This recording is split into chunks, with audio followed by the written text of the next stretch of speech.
Daniel Murphy. Who is Daniel Murphy? I got to tell you, not only is he's a true baseball player, loves the game, just does nothing but work at his trade, but probably also the worst dressed guy I've ever had in the history of my team. Murph and I go back a ways. When I first started my coaching career back at Wilson High School in 2002, Murph was a junior competing at Inglewood.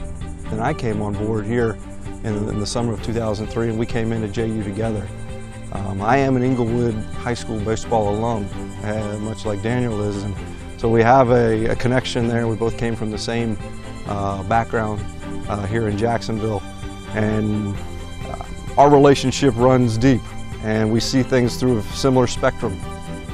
We will still argue, and it's hard, and right now he's definitely a better hitter than I ever was, but I can tell you whenever he was at JU, we're going to argue back and forth that I was a better hitter than he was. Well, I played college baseball myself, so it was natural for me to want to be out here at the ballpark a lot. So I was around the baseball team quite a bit, and probably more for selfish reasons, but it enabled me to really meet Daniel Murphy and get to know him as a person. You know, I traveled with the team some, and that's really when you get to know people and their true colors. And so he was truly a gifted baseball player. But above and beyond that, he just had a magnetism from other people that people just wanted to be around him. He made me a better coach because he was a leader that led by example. You know, I didn't have to really get that team to, you know, build a fire under him to work, because, you know, they just look to Daniel and say, well, if he's going to work that hard, I'm going to work that hard. And I think that always makes you a better coach, is when your team all buys in and everybody, you know, continues to try to work hard.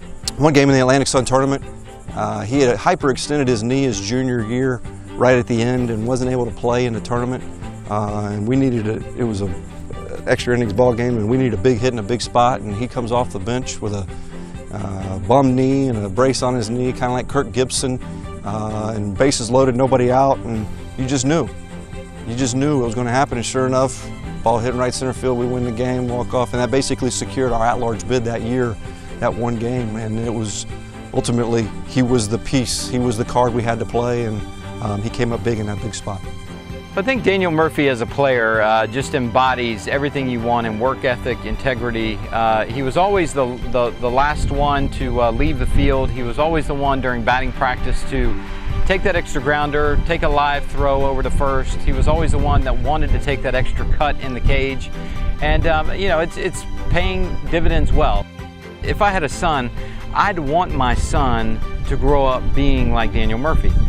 He has evolved certainly as a person, but you look at the man that he is now, he's an incredible baseball player, but he does a lot for his community, does a lot for his family. He is a great father, he's a great husband, and he believes in just causes that are bigger than himself.